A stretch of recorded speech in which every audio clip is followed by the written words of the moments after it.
Ya, kedua.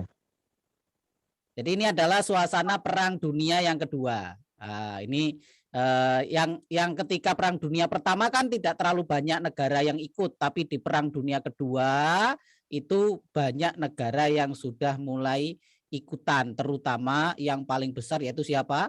Yaitu Amerika. Jepang. Ya, USA. USA atau United Asia Amerika. Itu sudah mulai ikut anak-anak. Yang dimana musuhnya siapa? Jerman. Jerman dan sekutunya. Ya, Jerman itu menjadi salah satu negara. Terus yang mereka itu dikuasai oleh Nazi. Ya, tahu Nazi ya? Hitler. Tahu. Hitler. Itu kamu harus tahu sejarahnya. Itu juga sama. Hitler itu mengatakan ya bahwa rasnya mereka, yaitu rasnya dari Nazi itu lebih bagus daripada ras yang lain. Nah, di sini ada enggak yang punya perasaan seperti itu? Pak, kalau geng saya itu lebih baik daripada yang lain. Nah, pernah punya geng-geng kamu? Misalnya geng apa ya? Geng trio wek-wek misalkan ya, anggotanya 3 orang. Kemudian teman yang lain tidak mau berteman dengan temannya. Kenapa? Kita itu adalah anak yang paling cantik, Pak, trio wek-wek misalkan ya. Ada yang seperti itu? Ya. Kalau ada berarti kamu kembali ke zaman Perang Dunia yang kedua. Salah satunya adalah gengnya Nazi. Mereka mengatakan bahwa kami adalah ras terbaik, ya, keturunan dari raja atau dari dewa api. Seperti itu. Ya. Nah, kemudian apa yang terjadi berikutnya? Salah satunya di Perang Dunia II itu anak-anak munculnya kekuatan baru yang namanya Jepang. Tahu Jepang? Taulah. Nah, Jepang itu akhirnya menjadi sebuah negara yang super power karena setelah mereka membuka diri, mereka itu memiliki kekuatan belajar yang sangat baik. Jadi teknologi-teknologi di Jepang dikembangkan melebihi teknologi dari asalnya. Kalau dulu misalkan kereta mendatangkan dari Amerika keretanya ya, kemudian dipelajari oleh Jepang, Jepang menjadi produsen kereta lebih baik dari Amerika. Bahkan kereta-keretanya itu dikirim ke luar negeri. Zaman dulu anak-anak. Itu kelebihan orang Jepang, ya. Jadi orangnya itu sangat mudah belajar. Sehingga mengubah negara Jepang yang disepelekan menjadi negara yang berpower. Akhirnya mereka Jepang itu menguasai banyak negara. Salah satunya siapa? Indonesia. Sekitar tahun 40-an Jepang itu sangat luar biasa ya. Bahkan mereka itu sudah berani. Apa keberanian mereka? Menyerang salah satu kekuatan yang terbesar yaitu kekuatan Amerika. Di mana ini? Ayo siapa yang tahu peristiwa ini? Dunkirk. Ya, di Port Harbor. Ya, Pearl Harbor ya. Di mana itu? Di pulau namanya di Pulau Miami ya. Ya, jadi sebuah pulau kecil yang di sana itu dekat dengan Samudra Pasifik. Jadi pesawat Jepang pada waktu itu menjadi pesawat paling canggih anak-anak. Pesawat paling canggih untuk berperang. Ya. Pesawatnya itu gampang, sebenarnya kalau ditembak dia gampang hancur, tapi dia itu memiliki bobot yang sangat ringan dan sangat lincah. Jadi kalau mereka berperang selama tidak kena peluru, mereka itu menjadi pesawat yang sangat mematikan. Nah, pada suatu minggu tahun 1942 ya, itu dibomlah ini pangkalan di Pearl Harbor, terus sekitar 7.000 orang itu meninggal. Ya. Kenapa kok dipilih hari Minggu? Ada yang tahu? Karena libur. Iya, karena tentaranya libur, semuanya malas-malesan, tidak ada latihan, siaganya kurang. Ketika pesawat Jepang datang, mereka mengatakan, wah itu hanya latihan. Nah, dikira latihan ya. tibakno dibom. Ya, sehingga 7.000 orang itu meninggal dunia. Ini adalah salah satu penggambaran peristiwanya seperti ini anak-anak. Ada filmnya juga ya. Dunkirk. Ada filmnya juga, walaupun kalau ditonton oleh anak-anak itu bahaya juga karena ada unsur yang tidak bagus. Pembunuhan. Ada pertanyaan sampai sini? Tidak. Tidak ada. Lalu gengnya Amerika, apa yang terjadi kira-kira sama gengnya Amerika, anak? Hancur. Ya, mereka memiliki dendam. Wah, kan gitu ya, kalau memiliki dendam. Jadi mereka dendam, akhirnya mereka merancang sebuah serangan yang luar biasa. Wah, siapa ini? Nah, ini adalah tim yang bertugas untuk membalas serangan Amerika. Nah, bersama pesawat pembomnya, pesawat B-1, menyiapkan seperti ini ya, latihan-latihan untuk melakukan pemboman. Nah, sehingga ketika itu Amerika mengembangkan sebuah pesawat pembom. Nama pesawatnya itu B-1 ya, tidak salah ya. Nah, itu sampai sekarang itu merupakan pesawat yang sangat mengerikan karena bisa membawa hulu ledak nuklir. Dan terbangnya itu cukup tinggi sehingga kadang tidak terdeteksi oleh musuhnya. Akhirnya tahun 1945 ya, tanggal 6 apa itu? 6 Agustus ya. Nah, ini ada salah satu bom namanya Little Boy. Tahu ya? Oh. Ya, ini bobotnya sekitar 2 ton, dijatuhkanlah di mana? Di Hiroshima, Nana. Ya, Little Boy ini dijatuhkan di Hiroshima. Dan ketika itu direspon oleh Jepang. Ternyata Jepangnya itu kemudian menyembunyikan kaisarnya, kemudian tidak mau menyerah. Dibomlah lagi oleh pakai Fatman. Ya, The Fatman ya, The Fatman. Nah, ini bom yang namanya The Fatman ini diluncurkan lagi di Nagasaki. Pada tanggal berapa? 9 Agustus ya. Diluncurkan di sana, membom Hiroshima dan Nagasaki. Akhirnya jadilah seperti ini. Ya, jadi bentuk bomnya seperti apa itu? Seperti jamur itu ya. Nah, akhirnya ratalah Hiroshima dan Nagasaki seperti ini. Ratusan ribu orang meninggal dunia, dan ini disebut sebagai salah satu peristiwa sejarah yang sangat kelam. Jadi ini adalah titik paling menyedihkan dari peradaban manusia, yaitu bom Hiroshima dan Nagasaki. Ya. Nah, setelah itu peta peperangan menjadi berubah. Ya, jadi Jepang yang dulunya itu menguasai atau banyak menguasai negara, akhirnya Jepangnya menyerah. Ya, menyerah kepada siapa? Kepada Amerika, ya. Nah, Jepang menyerah pada Amerika tanpa syarat. Artinya tanpa syarat itu adalah mereka itu tidak memiliki syarat apapun, ya, nyerah gitu saja. Nah, ada pertanyaan sampai sini? Tidak. Oke. Dari yang panjang terangkan akan panjang beri pertanyaan, siap? Siap. Ya. Yang pertama coba siapa saja boleh menjawab. Pada tanggal berapa bom Hiroshima dijatuhkan? 6 Agustus. 6 Agustus. 6 Agustus. Kalau 9 Agustus di mana dijatuhkan? Nagasaki. Kenapa kenapa Amerika kok bermusuhan sama Jepang? Karena Jepang menyerang Amerika. Karena Jepang menyerang Amerika di mana? Di Port Harbor, Miami. Di Miami ya, di Miami. Kemudian di Port Harbor, Miami. Apa kerugian Amerika ketika itu? 70.000 pasukan.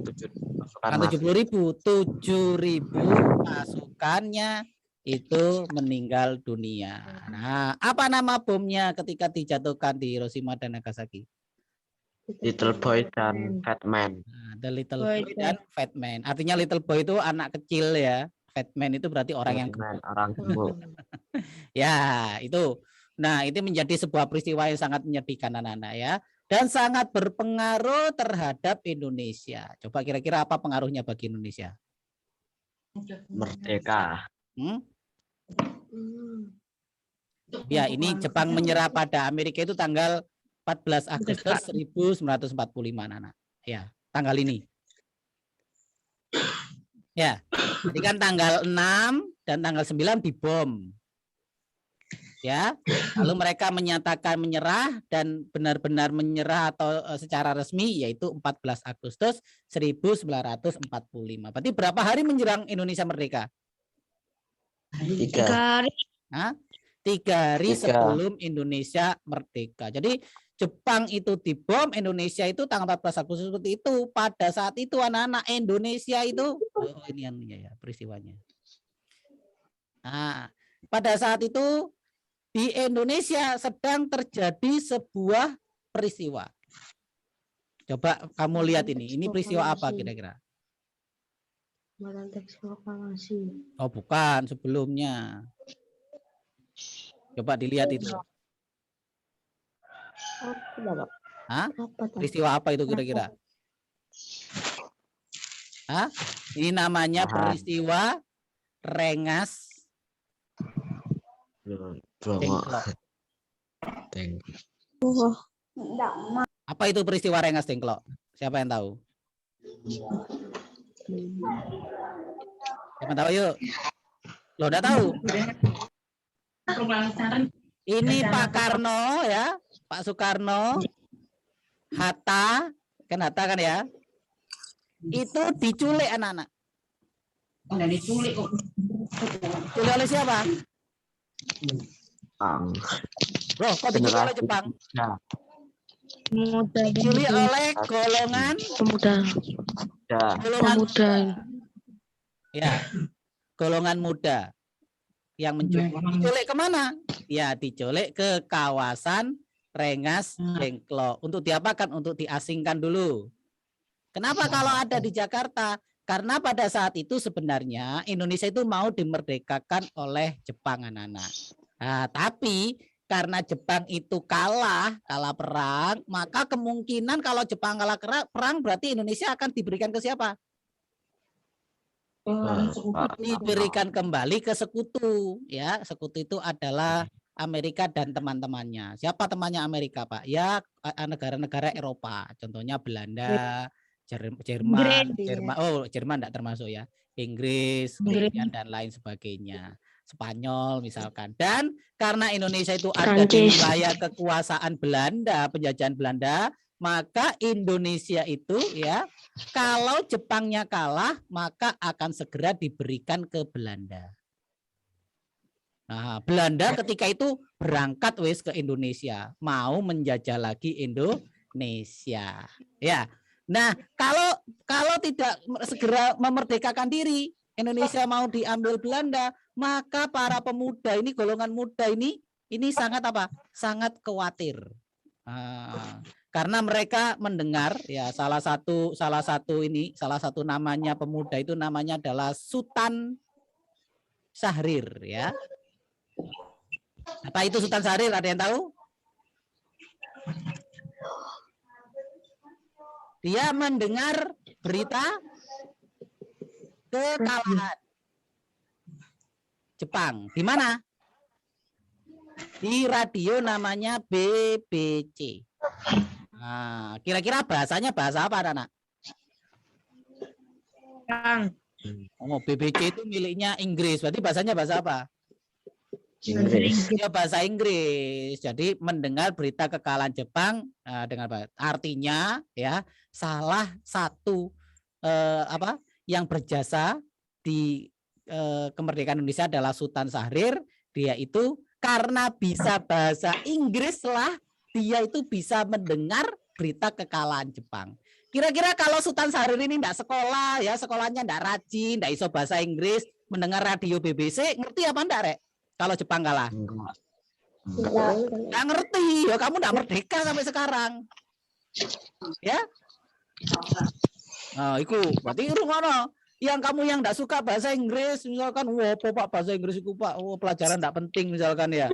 Atau enggak suka bahasa Inggris misalkan. Salah, karena salah satu yang membuat Indonesia itu mendengar kekalahan Jepang yaitu Sultan Syahrir mendengar berita dari BBC bahwa Jepang itu kalah. Ya. Setelah itu mereka mengumpulkan para pemuda. Ya. Siapa para pemudanya? Yuk, siapa yang tahu? Yang menculik Soekarno ini ya. Siapa yuk? Ada yang namanya Soekarni. Siapa? Ada lagi siapa namanya? Oke, karena kamu banyak yang enggak tahu, maka ini saya buat PR ya. Nanti saya terbitkan di Media Didik. Nah, golongan-golongan muda.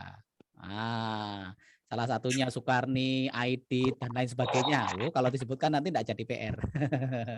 Nah, kemudian apa yang terjadi anak-anak di perundingan Rengas Dengklok ini? Wow, ini otot-ototan ini.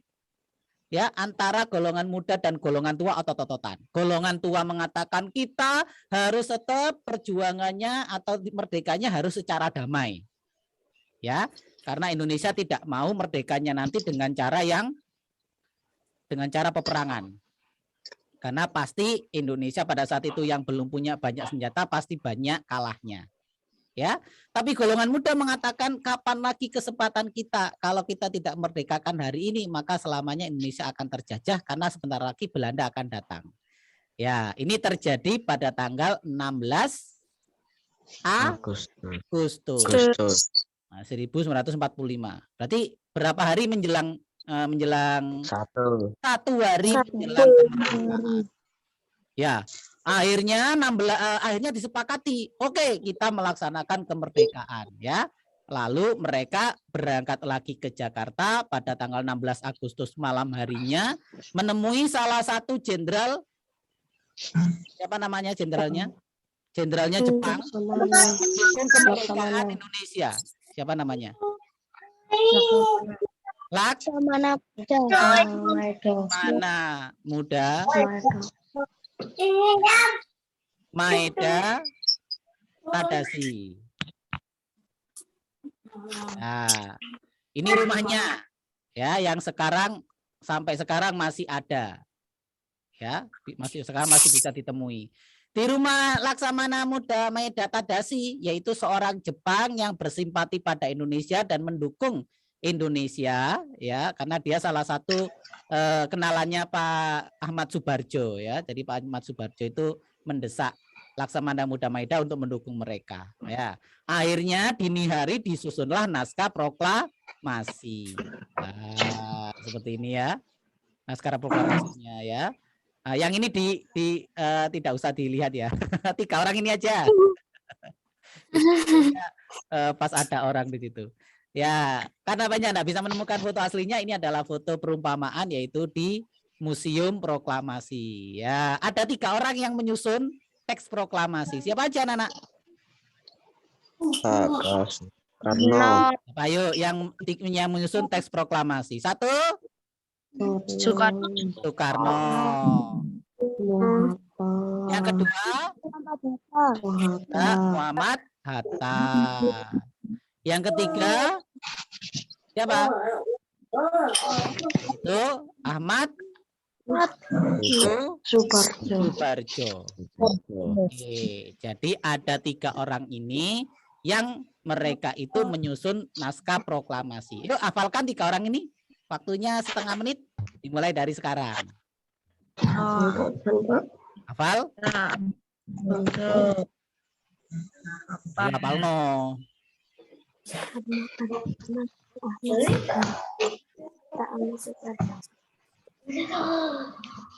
Sudah? Nah, 3 orang inilah anak-anak Soekarno, Muhammad Hatta, sama Subarjo yang menyusunnya. Nah, kemudian di atas namakan siapa? Awalnya di atas namakan semua yang hadir di sana. Ya. Yang hadir kan sebenarnya di sini banyak, ada BM Tia, ada Sayuti Melik, kemudian ada orang Jepangnya juga, kemudian ada 3 orang ini ya. Tapi kemudian ya BM Tia berpendapat bahwa yang nanti atas namanya bangsa Indonesia saja dan ditandatangani oleh kedua orang, yaitu yang pertama adalah Soekarno, yang kedua adalah Muhammad Hatta ya. Ahmad Subarjo tidak mau tanda tangan, akhirnya ditandatangani atas nama bangsa Indonesia Soekarno dan Hatta. Oleh karena itu 2 orang ini disebut sebagai apa? Bapak Proklamator Indonesia. Nah, itu terjadi di malam harinya anak-anak ya. Terus naskah proklamasinya yang mana? Yang ini ya, kelihatan? Naskah proklamasinya ya. Jadi kami, gimana? Ada yang hafal? Coba ayo. Kami putra putri Indonesia. Oh, itu kan Sumpah Pemuda, Rek. Proklamasi. Apa? Kami bangsa Indonesia. Nah, coba lanjutkan. Dengan ini menyatakan kemerdekaan Indonesia. Kemudian hal-hal yang mengenai pemindahan kekuasaan dan lain-lain akan diselenggarakan secara seksama dan dalam tempo yang sesingkat-singkatnya. Jakarta 17 Agustus 1945. Tapi di sini tulisannya bukan 45 anak, tapi 05. Kenapa yuk? Iya, enggak kelihatan. Kenapa? Kenapa kok 05? Karena itu tahunnya Jepang. Jadi tanggalnya yang dipakai itu miliknya Jepang ya, masih pada saat itu. Akhirnya dibacakanlah, mau dibacakan di lapangan Ikada. Lapangan Ikada. Kalau hari ini itu adalah Gelora Soekarno. Ya, Gelora Soekarno itu dulu adalah namanya lapangan Ikada. Nah, mau dibacakan di sini kenapa? Karena di sini akan bisa dihadiri oleh banyak orang. Tapi jadi apa enggak? Enggak jadi. Alasannya apa? Alasannya lapangan Ikada ini masih dijaga oleh siapa? Masih dijaga oleh tentara Jepang. Karena masih dijaga oleh orang Jepang, maka di sana itu kalau nanti tetap diselenggarakan, khawatirnya terjadi bentrokan. Akhirnya diselenggarakan di mana? Di rumahnya Soekarno. Nah, di rumah Soekarno. Di mana itu? Di Jalan Pegangsaan nomor 56 Jakarta. Kan di sini. Oke, ada pertanyaan apa sini anak-anak? Tidak ada? Ya. Tidak ada ya? Nah, coba ini yo, tahunnya 05 ya, bukan 45 ya. Ya. Nah, jadi ini bukan 45 tapi 05 karena masih menggunakan tahunnya miliknya Jepang. Karena pada saat itu yang digunakan adalah Jepang. Oke.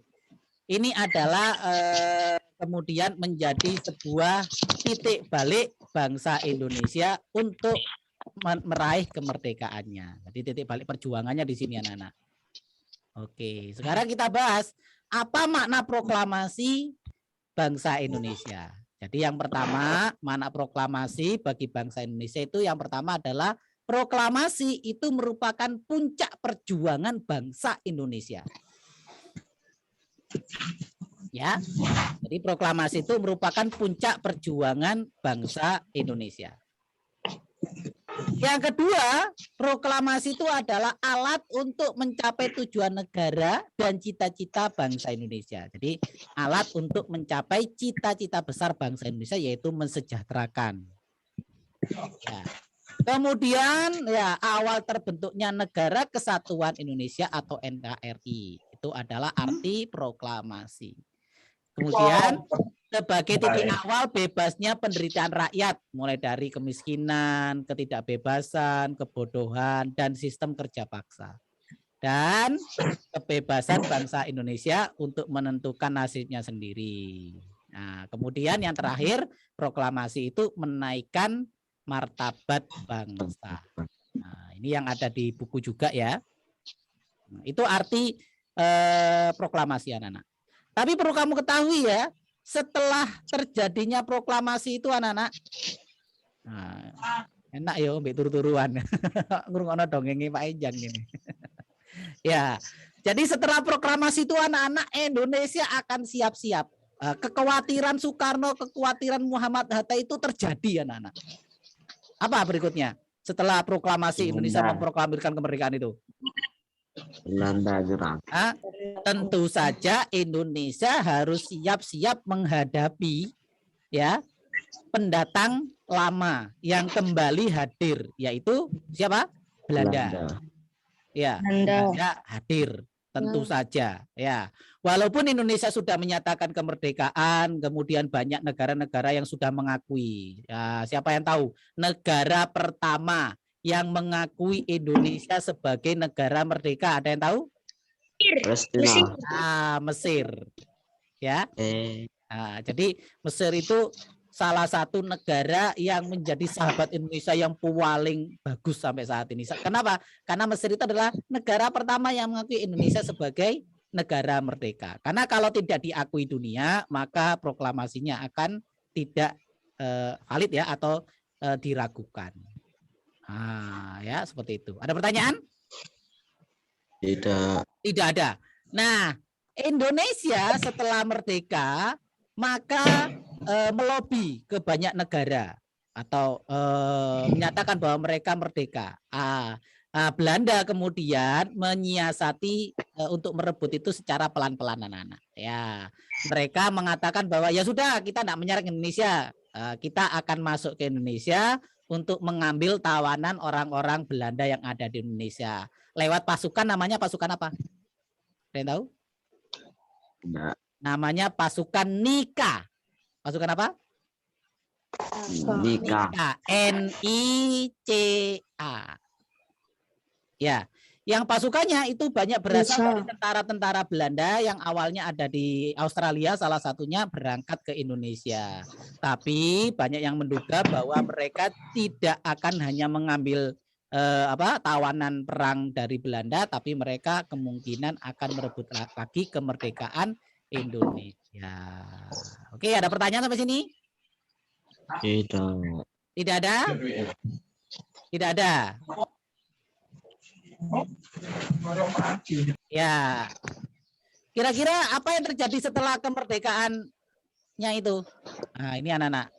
Setelah terjadi kemerdekaan Indonesia, maka pada tanggal 18 Agustus 1945 bangsa Indonesia itu menetapkan dasar negara Indonesia. Apa dasar negara Indonesia, anak-anak? Pancasila. Apa? Ya, Pancasila. Pancasila ditambah Undang-Undang Dasar 1945. Ya, berarti Pancasilanya sudah ada, UUD-nya sudah ada ya di pembukaannya itu. Kapan membuatnya ini anak-anak? Kapan Undang-Undang Dasar ini dibuat? 18 Agustus. Oh, dibuat atau dirancang. Siapa yang merancang? Yang merancang adalah mulai dari BPUPKI, lalu ada PPKI, ada juga yang namanya panitia 9. Nanti bisa dipelajari lagi ya. Yang sebenarnya mereka itu ya kerjanya itu disponsori oleh Jepang. Jadi Jepang itu Kan rencananya memerdekakan Indonesia ya, lalu mereka membentuk BPKI, membentuk PPKI, membentuk Panitia 9 agar nanti Indonesia bisa merdeka. Jadi sebenarnya maunya kemerdekaan itu akan diberikan oleh siapa? Indonesia. Oleh Jepang. Kenapa Jepang kok mau memberikan kemerdekaan? Apa janjinya? Janjinya adalah ya setelah Indonesia merdeka punya syarat, Indonesia harus mendukung Jepang dalam perang. Jadi nanti kalau Indonesia merdeka nanti akan jadi pendukungnya Sekutu. Jepang ya untuk melawan sekutu. Wah, kalau itu terjadi betulan anak-anak ya mungkin perangnya sampai sekarang ya. Kemudian karena tidak jadi ya Jepangnya kalah, kemudian memerdekakan diri, 17 dimerdekakan, 18 sudah menetapkan dasar negara, lalu memilih presiden dan wakil presiden yang pertama. Siapa yang terpilih? Siapa yang terpilih? Ya, Soekarno dan Hatta. Kemudian keesokan harinya tanggal 19 Agustus 1945 itulah dibentuk 12 kementerian ya. Dan bentuk 8 provinsi. Siapa yang tahu provinsinya? Siapa aja provinsi di dalam kemerdekaan ada 8. Oh, Rafa Bila sik ngrungokno lagu tadi. Ya. Apa aja? Negara-negara jumlahnya 8. Silakan. 1. Kok negara? Provinsi baru. Sulawesi. Sulawesi. Oke, Sulawesi. Saya taruh sini. Sulawesi. Kalimantan. Apa? Kalimantan. Kalimantan itu jadi 1 provinsi. Maluku. Ya. Terus? Hah? Maluku. Maluku. Sumatera. Jawa. Sumatera. Jawa. Jawanya ternyata dibagi 3 ya. Yaitu Jawa Barat, terus Jawa Tengah, terus Jawa Timur. Nah, tinggal Jawa Selatan 1 nggak ada, Pak. lagi. Papua. Papua bagaimana Pak? Papua ketika itu bukan wilayah Indonesia karena masih dikuasai Belanda. Bali. Yang kurang 1. Selatan nggak ada, Pak. Hah? Bali. Jawa Selatan. Hah? Apa? Bali ya, Bali, Nusa Tenggara Timur, Nusa Tenggara Barat itu jadi 1 provinsi. Namanya provinsi Sunda Kecil. Namanya provinsi Sunda Kecil. Oke, hafalkan. 8 provinsi. Sebentar lagi kamu presentasi beberapa anak ya. Silakan. 8 provinsi baru yang dibentuk di awal kemerdekaan.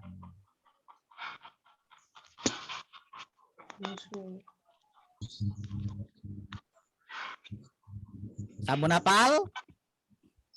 Sampun. Gampangan ya. Nah, menghafalkannya ini dimulai dari Jawa dulu. Jawanya dibagi 3 saja ya. Jawa Barat, Jawa Tengah, Jawa Timur. Lalu ada daerah atau provinsi utuh yang besar-besar. Ada Sulawesi, Kalimantan, Maluku, Sumatera. Ya, itu pulau-pulau besar. Ditambah pulau-pulau kecil di timurnya Jawa, yaitu Bali, Nusa Tenggara Barat, Nusa Tenggara Timur, ya, itu adalah Sunda Kecil. Hafal ya? Oke, siapa yang mau presentasi? Silakan angkat tangannya menggunakan chatnya, menggunakan fasilitas angkat tangan. 8 provinsi yang terbentuk di awal kemerdekaan. Silakan. Oke, Yastin, silakan Yastin. Jawa Barat, Jawa Tengah, Jawa Timur, terus Sulawesi, terus Kalimantan, terus Maluku, terus Sumatera, Sunda Kecil. Sunda Kecil. Bagus. Ulangi lagi, Jafran. Jawa Timur, Jawa Barat, Jawa Timur, Jawa Barat, Jawa Tengah, Hmm?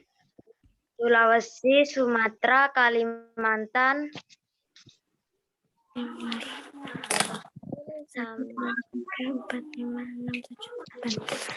Siapa? Maluku. Maluku dan Sunda Kecil. Sunda Kecil. Silakan berikutnya Arumia. Silakan Arumia. Jawa Timur, Jawa Barat, Jawa Tengah, Sulawesi, Sumatera, Kalimantan, Maluku, Sunda Kecil. Ya, bagus sekali. Lanjutkan silakan. Laki-laki laki Sofwan. Sofwan, silakan. 1 Sulawesi, 2 Kalimantan, 3 Maluku, 4 Sumatera, 5 Jawa Barat, 6 Jawa Tengah, 7 Jawa Timur, 8 Sunda Kecil. Bagus sekali. Berikutnya perempuan Aurel Febriona.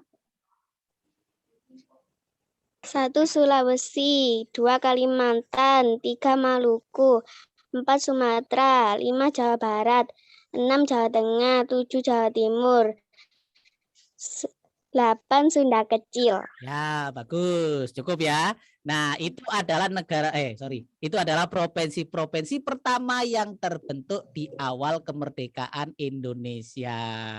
Oke. Nah, selanjutnya akan panjang tanya ya beberapa materi yang tadi, yang awal-awal. Silakan siapa yang mau saya beri pertanyaan? Acak ini. Atau jawab dulu aja wis ya. Jadi kita tanya jawab. Silakan jawab siapa saja boleh. Oke, yang pertama, peristiwa penculikan 2 proklamator Indonesia sebelum kemerdekaan disebut dengan peristiwa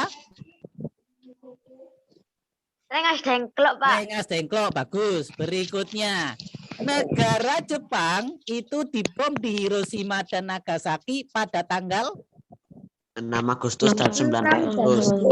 tanggal 6 Agustus dan 9 Agustus. Nah, pada saat Jepang itu kalah, pada saat itu Perang Dunia Kedua.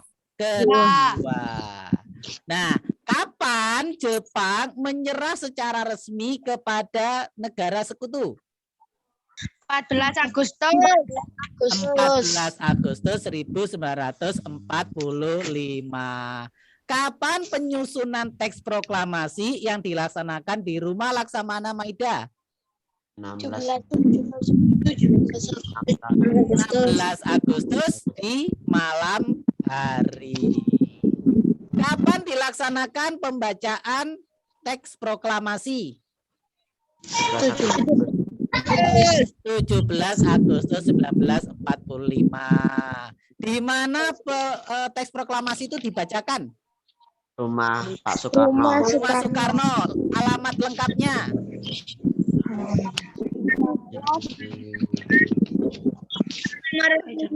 Jalan Pegangsaan Timur nomor 56 Jakarta.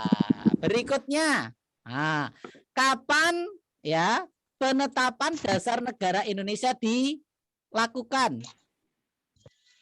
18 Agustus. 18 Agustus. Kapan provinsi baru ditentukan? 18 Agustus. Oh, bukan. Kalau provinsi baru adalah 19 Agustus. Sebutkan 8 provinsi baru di awal kemerdekaan. Jawa Barat, Jawa Tengah, Jawa Timur, Sulawesi, Kalimantan, Maluku, Sunda Kecil. Ya, jadi ada 8, Jawa Timur, Jawa Tengah, Jawa Barat, Sumatera, Kalimantan, Sulawesi, Maluku, dan Sunda Kecil.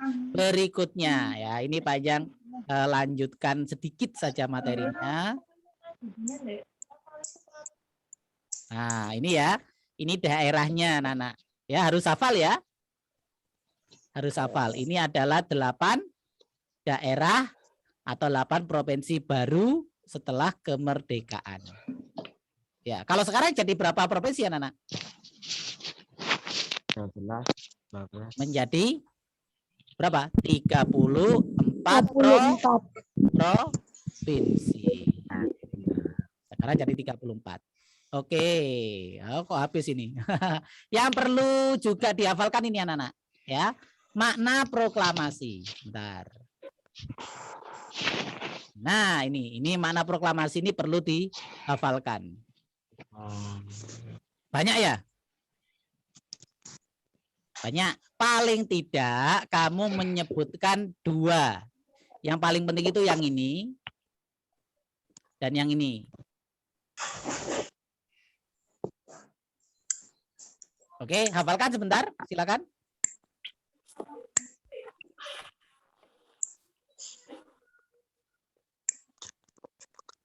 Sudah hafal?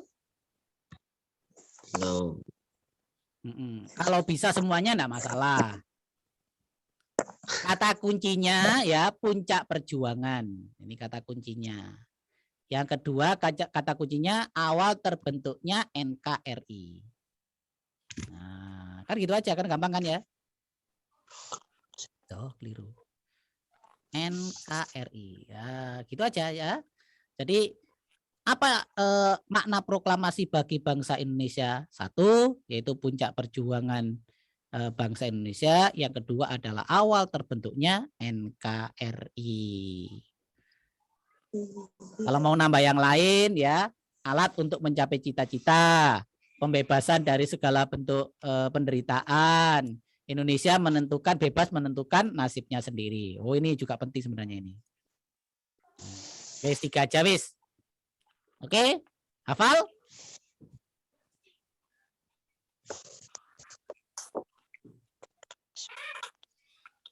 Siap diberi pertanyaan? Siap. Siap. Oke. Silakan angkat tangan lagi. Yang tadi belum sempat. Siap ya? Coba M Aska, siap? Siap. Ya, Aska silakan.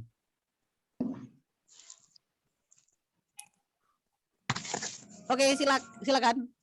Apa makna proklamasi bagi Indonesia? 1. Proklamasi merupakan 2. Proklamasi menjadi tanda awal terbentuknya Negara Kesatuan Republik Indonesia atau NKRI. Oh, 2. 2 saja. Nggak nambah? Ya, 2 cukup. Oke, yang lain yang belum silakan Abdullah Yusuf Azam. 1.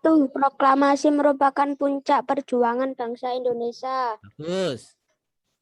2. Proklamasi menjadi tanda awal terbentuknya Negara Kesatuan Republik Indonesia atau Bagus. NKRI. 3. Kebebasan bangsa Indonesia menentukan nasibnya sendiri. Ya, bagus. Mau nambah? Tidak, Nah. Pak. Bagus, tepuk tangan. Berikutnya Kiara Zarli. 1. Proklamasi merupakan puncak perjuangan bangsa Indonesia. 2. Awal terbentuknya NKRI. 3. Kebebasan bangsa Indonesia menentukan nasibnya sendiri. Berikutnya siapa lagi? Ini Yastin sudah, Aurel Febiola sudah. Yang lain belum ini? Ayo.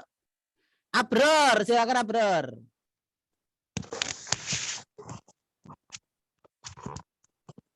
Silakan Abror. 1. Puncak perjuangan. 2.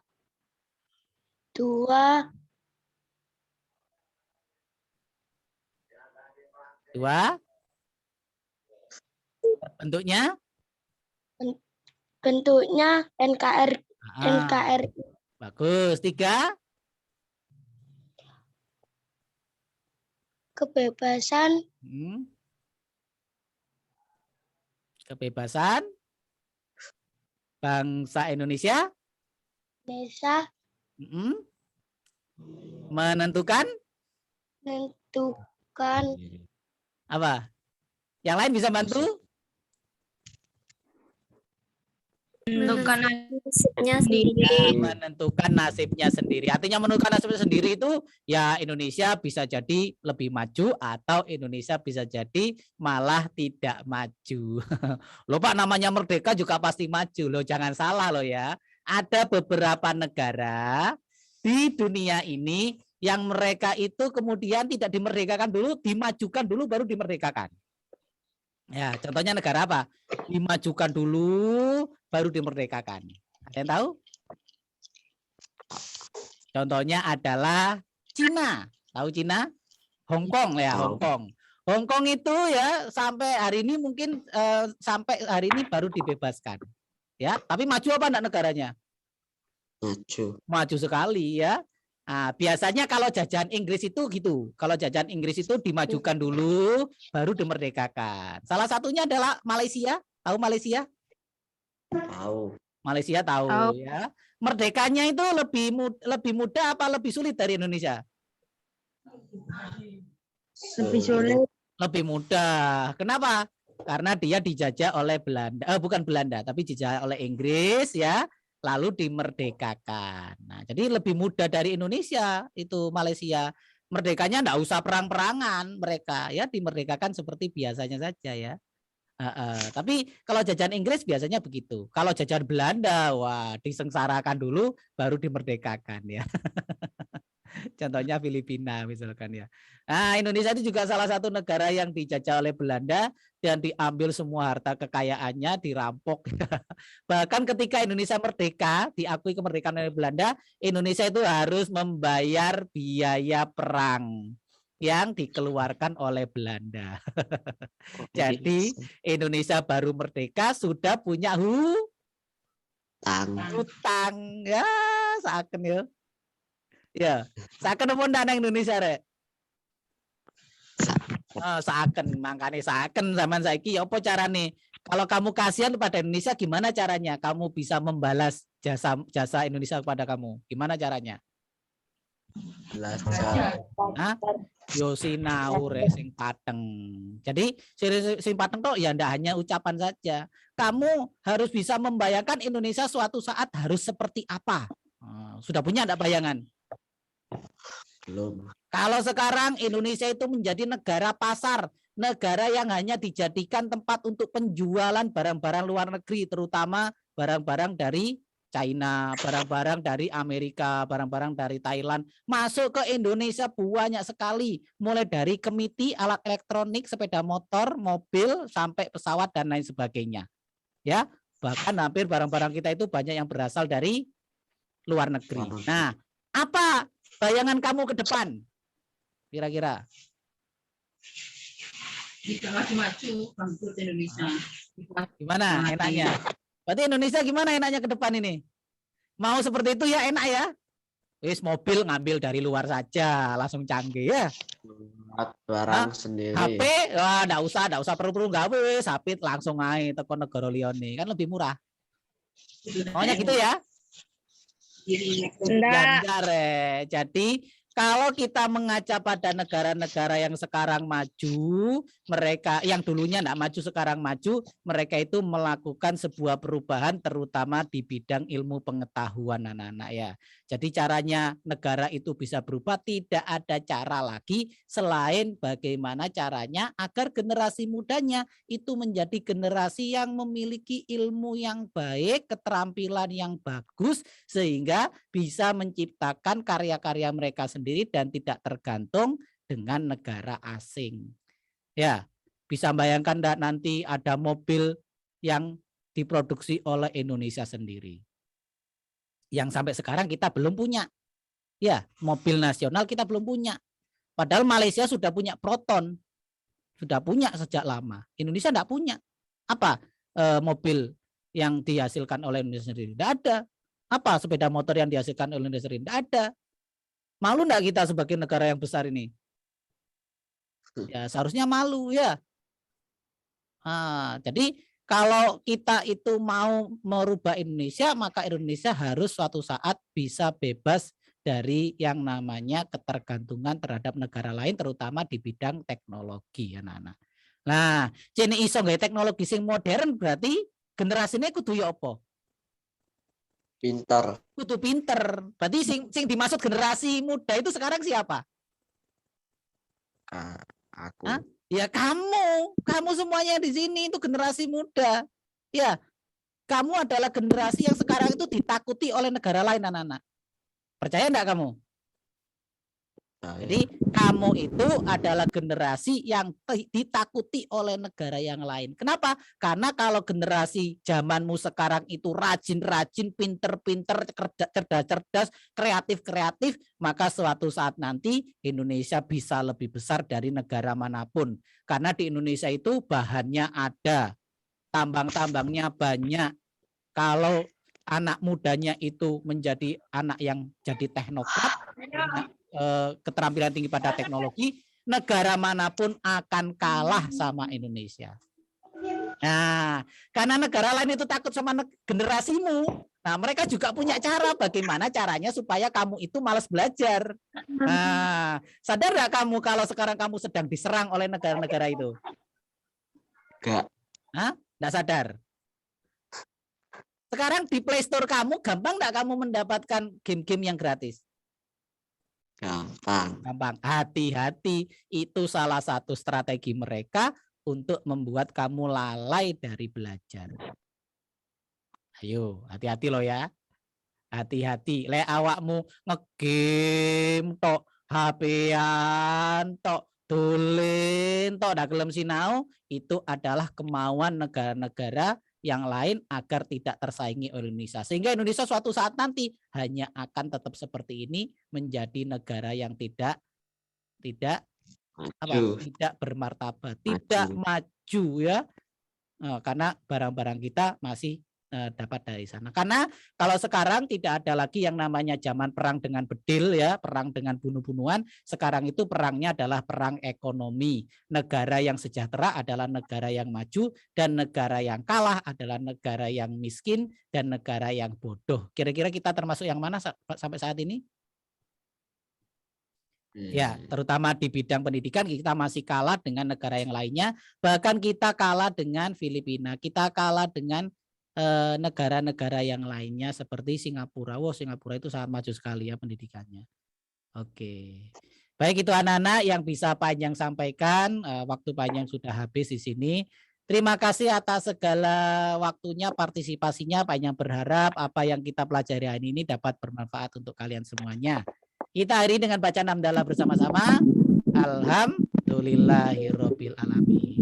Oke, wassalamualaikum warahmatullahi wabarakatuh. Sampai besok lagi. Waalaikumsalam warahmatullahi wabarakatuh.